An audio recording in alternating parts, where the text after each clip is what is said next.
The Los Angeles Dodgers need to trade for Manny Machado as soon as possible. Hey guys, what's up? It's Mark coming at you today with another video. Today we're going to be talking about real life baseball. I know you guys do enjoy this stuff, so if you want to see more of it, I would love to talk more real life baseball. Make sure to leave a like on this video, 200 plus likes, and I will know that you guys want to keep seeing this, as well as make sure you get in the comment section below. I want to have a conversation about this idea of the Dodgers getting Manny Machado. I want to know what you think. We'll have a conversation.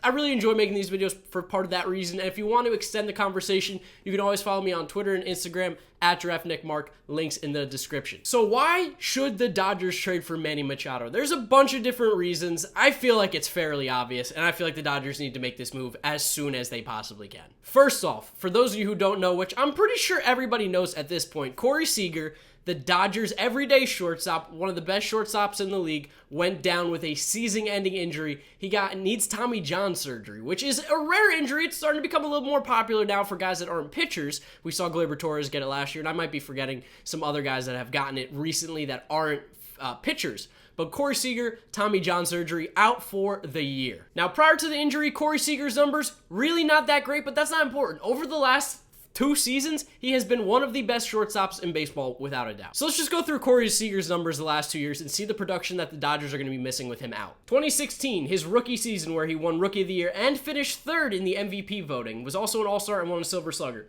26 home runs, 72 RBIs, 193 hits. He had 40 doubles his rookie year, 5 triples, a 308 batting average, 365 on base, 512 slugging. He was elite that season. The following year, last year, 2017, he was down in hits at 159, but his on-base percentage was higher the previous year by 10 points, so he was walking a bit more. He hit 22 homers, 77 RBIs, 33 doubles, had a 375 on base, like I said, 295 batting average, still one of the best shortstops in the game, very important to the Los Angeles Dodgers, and now they're losing that production big time, not to mention that Justin Turner has been out for quite some time, so they're really starting to lose production from that infield. Not to mention that second base is an extremely weak position for them. Now, of course, you guys are probably going to call me out for Mets bias here, but let's call a spade a spade. Chase Utley is not a very good second baseman anymore. He's serviceable when you have guys like Seager, Justin Turner, Cody Bellinger in the infield, but now you're missing 2 of those players. It becomes a glaring weak spot because now he can't really just be covered up by all these other players who perform at an extremely high level. Chase Utley's just not that player anymore. Unless he plays the Mets, then he's the best player of all time, it seems. But right now, injury-wise, the Dodgers are missing quite a few players. You've got Corey Seager out for the year, Logan Forsythe on the DL,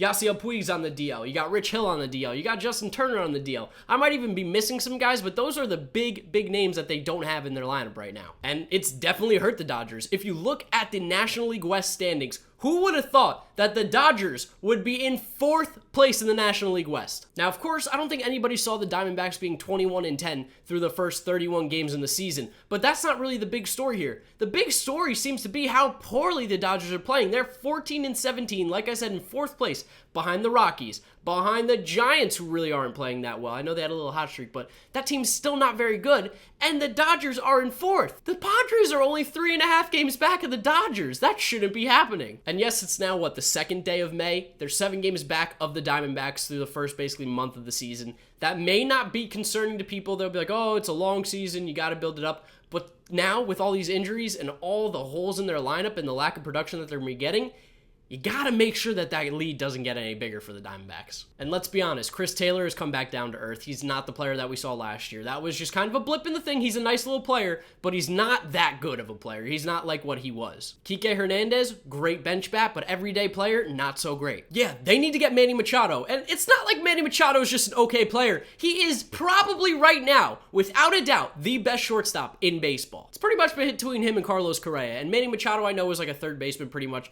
for his entire career on the Orioles. I know he's originally a shortstop, that's why he wants to play there, but now that he's considered a shortstop and plays there every day, you gotta put him at number 1, even though Correa is having a sick year. But yeah, if you think Carlos Correa is having a sick year, take a look at Manny Machado's numbers, because they're pretty disgusting. It's like he knows he's gonna get paid next year. So, through 30 games, Manny Machado is hitting .353 with 9 homers, 25 RBIs, 9 doubles, 41 hits in total. The dude is slugging at .664. He's getting on base like crazy, .433. OPS at over 1. The dude is having a silly year. His batting average is almost 100 points higher than it was last year. Now, of course, I don't think he's going to stay at the 350 mark, but it seems like he's going to be hitting over 300 for the entire year. Similar to Seager, let's go through his numbers the last few years. 2015, 35 homers, 86 RBIs, 286 batting average, 360 on base. 2016, he hit 37 homers, 96 RBIs, 294 average, 343 on base. And then last year, 2017, 33 homers, 95 RBIs. His average was down. He had gotten to a very rough start at one point in the season.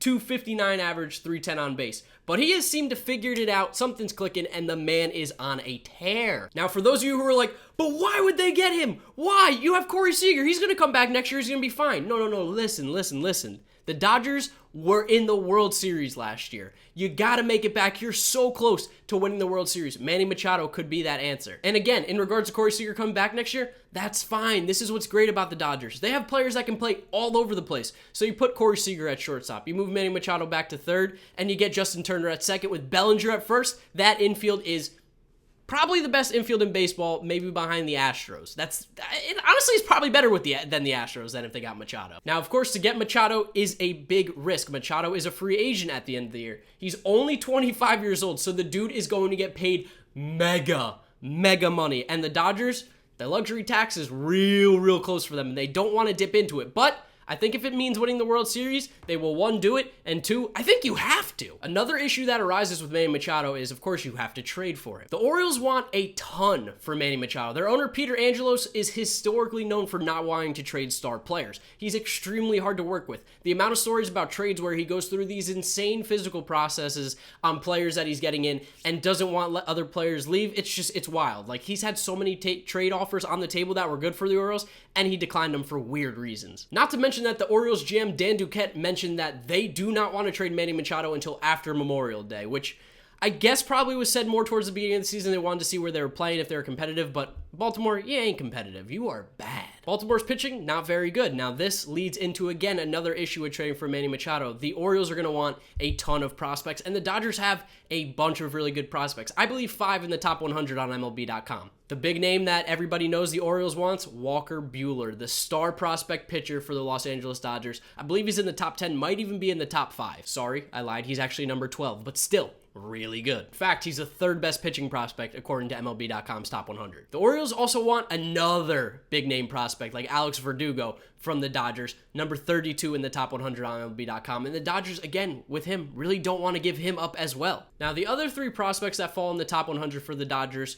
are Kyber Ruiz at 50. He's a catcher. I don't see the Orioles really wanting him. They have Chance Sisco, who's pretty young. I'm sure they want to give him a chance. The Dodgers also have Mitchell White, who is, I believe, right around the 100 mark for the top prospects. Right-handed pitcher, could also be somebody that the Orioles are interested in. But the 2 big guys that they want, Walker Buehler, Alex Verdugo. Do you want to give that up as a Dodgers fan? Do you want to give that up as the Dodgers organization for Manny Machado, who might possibly be a rental? There's no guarantee that if you trade for him that he re-signs. Now, for those of you who've been around the channel for a while, you know my feeling on trades. You always trade prospects for bona fide stars, and Manny Machado is a star. The dude is the best shortstop in baseball. I know Walker Buehler's shown a lot of promise. I know Alex Verdugo is hyped up as well, but the odds that they perform at the exact same level that Manny Machado can give you right now, and honestly, are they going to help you win the World Series this year? I really don't think so. Now, again, I'm sure this is unpopular, but again, I'm all for trading prospects for stars. It's just the way I feel. I've seen so many trades happen where you trade prospects, there's so much hype around them, and then they just fall flat. I mean,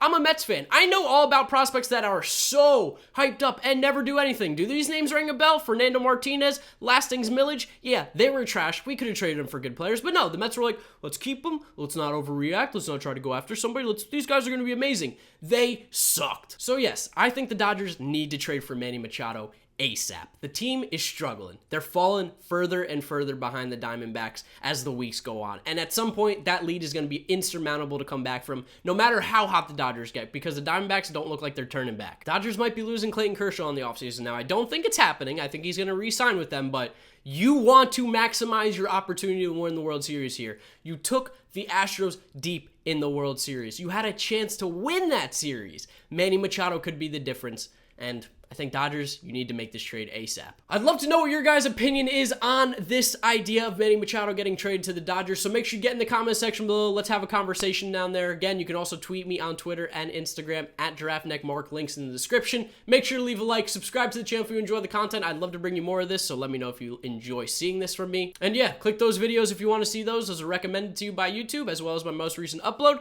Thank you guys for watching, and I'll see you next time. Bye.